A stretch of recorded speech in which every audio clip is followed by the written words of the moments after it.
Guys, welcome back to my YouTube channel. It's me Akansh and I'm back with a new video, an informative video. So इस video में मैं आपको बताने वाली हूँ अपना पूरा एयरपोर्ट एक्सपीरियंस। जैसे कि अभी जनवरी इनटेक वाले जो स्टूडेंट्स हैं वो मूव होने वाले होंगे two different countries, UK, US, Canada, Germany.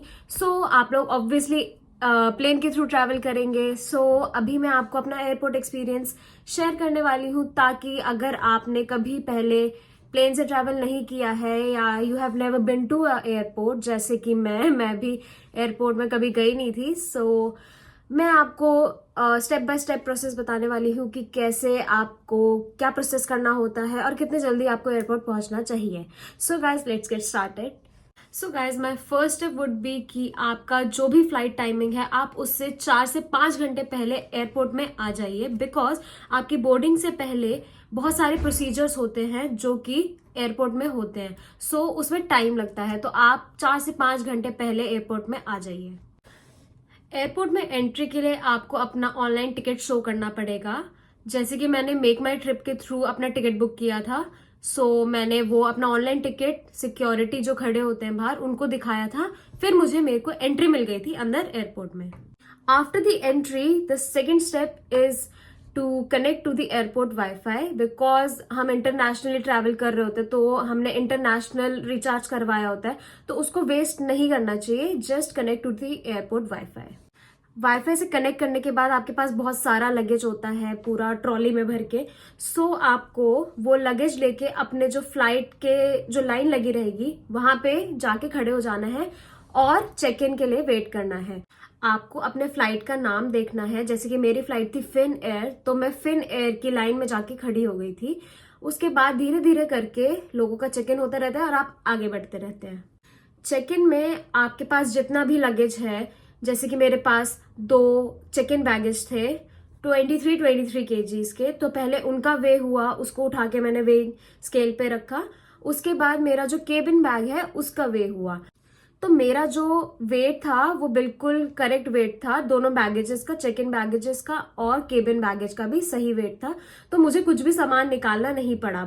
But मैं और लोगों को भी देख रही थी, तो उनका जो वेट है वो ज्यादा आ रहा था, तो उनको चीजें निकालनी पड़ रही थी एंड वो उन्हें या फिर तो थ्रो करनी पड़ रही थी, या फिर अगर उनके पेरेंट्स या कोई भी रिलेटिव्स बाहर खड़े हैं तो उनको वो वापस करनी पड़ रही थी। आफ्टर वेइंग आपके चेक इन बैगेजेस कलेक्ट हो जाएंगे और आप बिल्कुल फ्री हो जाएंगे। आपके पास सिर्फ आपका केबिन बैग बचेगा। इसके बाद next step is immigration. So immigration की भी काफी लंबी लाइन होती है, आप उस लाइन में जाके लग जाइए। उसके बाद जब आपकी टर्न आएगी तो आपको इमिग्रेशन ऑफिसर बुलाएंगे। देन वो आपका पासपोर्ट और बोर्डिंग पास वगैरह सब चेक करेंगे एंड दे में ask you different questions. So different questions can be, जैसे कि आप स्टूडेंट हैं, सो वो आपसे पूछेंगे कि आप किस यूनिवर्सिटी में जा रहे हैं, आप क्या कोर्स करने वाले हैं, एंड आपका अकोमोडेशन का पूछ सकते हैं वो कि आपकी अकोमोडेशन बुक है या नहीं। देन दे कैन आस्क कि आपका अकोमोडेशन का एड्रेस क्या है। दे कैन ऑल्सो आस्क कि आपका यूनिवर्सिटी का क्या एड्रेस है। सो ये बहुत बेसिक चीजें होती हैं और ये आपको पता होनी चाहिए। After your immigration, the next step is the security check. तो सिक्योरिटी चेक में आपका जो केबिन बैग होता है जो आपके पास ही होता है, उसको आपको पूरा खाली करना होता है। एक ट्रे मिलती है, उसमें आपको पूरा केबिन बैग अपना खाली करना होता है और अपना फोन भी उसमें रखना होता है। So this is a tip from my side कि उसका बहुत ध्यान रखिएगा, क्योंकि उसमें जो सबसे इंपॉर्टेंट चीज है वो आपका फोन होता है। सो सिक्योरिटी चेक में आप ट्रे में अपना सारा सामान डाल देंगे including your phone, and then आपका पूरा सिक्योरिटी चेक होगा आपके सामान का और आपका भी। देन जब आपका चेकिंग हो जाएगा और आपके सामान का, तो आप वो सामान फिर से दोबारा अपने केबिन बैग में डाल के you can go from there. Security check के बाद अगर आपके पास बहुत ज्यादा टाइम है तो you can go and enjoy the facility of lounge. So lounge में क्या होता है, अगर आपके पास क्रेडिट कार्ड है तो आपको सिर्फ 1 रुपए में बहुत सारा खाने को मिलता है, बहुत सारे डिजर्ट्स, बहुत सारा खाना मिलता है। अगर आपके पास टाइम है तो आप वहां जा सकते हैं। तो next step is boarding. Boarding में आपको वो according to your group numbers बुलाते हैं। तो मेरा ग्रुप नंबर 5 था, तो सबसे पहले ग्रुप नंबर, जो सबसे पहला ग्रुप नंबर होता है वो बिजनेस क्लास का होता है, बिकॉज ऑब्वियसली उन्होंने ज्यादा पैसे पे किए होते हैं। सो ग्रुप्स में डिवाइडेड होते हैं एंड उस ग्रुप के अकॉर्डिंग आपका जो है बोर्डिंग होती है इनसाइड दी प्लेन। एक बार आप अपने प्लेन के अंदर पहुंच गए तो आपको आराम से अपनी सीट ढूंढनी है और वहां पे आज जाके आराम से बैठ जाना है, बिल्कुल कंफर्टेबली। आपको अपनी सीट पे ब्लैंकेट मिलेगा, ईयरफोन्स मिलेंगे and you have to carry your own neck pillow because that is very useful thing. So ये सारी चीजें आपको लेके बैठ जाना है बिल्कुल कंफर्टेबली बिकॉज बहुत लंबी फ्लाइट होती है. मेरी फ्लाइट 9.5 घंटे की थी, 9 hours and 35 minutes की थी एक फ्लाइट. उसके बाद मेरा लेओवर था एंड नेक्स्ट फ्लाइट. सो बहुत लंबी फ्लाइट होती है, बहुत ज्यादा थकान हो जाती है. सो आप बिल्कुल कंफर्टेबली बैठिए. फ्लाइट में बीच में आपको लंच मिलेगा, गरम गरम खाना मिलेगा और ड्रिंक्स मिलेंगी. अगर आपका बीच में लेओवर है तो आपका फिर से सिक्योरिटी चेक होगा एंड आपको वहां से फिर से अपना सामान वगैरह चेक करा के आपको अपनी दूसरी फ्लाइट के लिए जाना है. तो आपको वो इन्फॉर्मेशन वहां पे स्क्रीन्स लगी रहती है, वहां पे मिल जाएगी कि आपके जो दूसरे फ्लाइट का नंबर है वो कब है और किस टर्मिनल पे है. Then you have to board your next flight and enjoy the views. Congratulations, now you have landed to your dream country where you want to study. So landing के बाद आपका इमिग्रेशन होगा.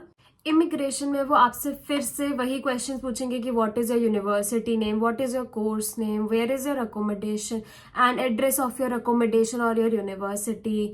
ये सब पूछेंगे वो फिर से आपके इमिग्रेशन में. इमिग्रेशन होने के बाद आपको बैगेज कलेक्शन के लिए जाना है. तो वहां बेल्ट होती है, वहां पे आपके बैग्स जो हैं वो घूमते रहते हैं and you have to wait for your bag. और आपको चेक करना है ऊपर स्क्रीन में कि वो आप ही के फ्लाइट का बैगेज बेल्ट है या वो किसी और फ्लाइट का है, क्योंकि ये मेरे साथ हुआ था. That's why I am telling you.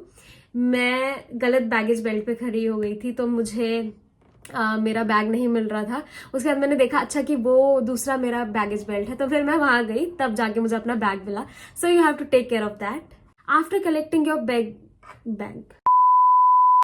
After your baggage collection, जो कि बहुत ही ज्यादा भारी होता है, मेरे को अभी भी याद है कि मैं कैसे कैसे करके वो बैग लाई हूँ.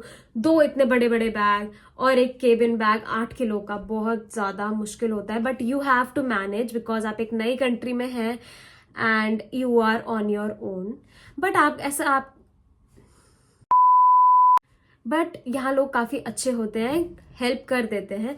सो आपको हेल्प के लिए खुद ही पूछना पड़ेगा and they will surely help you. So baggage collection के बाद आप या फिर तो ट्रेन ले सकते हैं, कैब ले सकते हैं या बस ले सकते हैं टू द डिजायर्ड लोकेशन जहां आप जाना चाहते हैं. And congratulations, you have completed your journey safely and successfully. So guys, this was the end from my side. ये था मेरा एयरपोर्ट एक्सपीरियंस और ये थी मेरी एयरपोर्ट टिप्स आपके लिए. And if you are interested in videos like these, so you can like this video and subscribe to my channel. And ऐसे ही informative videos मैं आगे लाती रहूंगी. Till then, stay tuned and bye.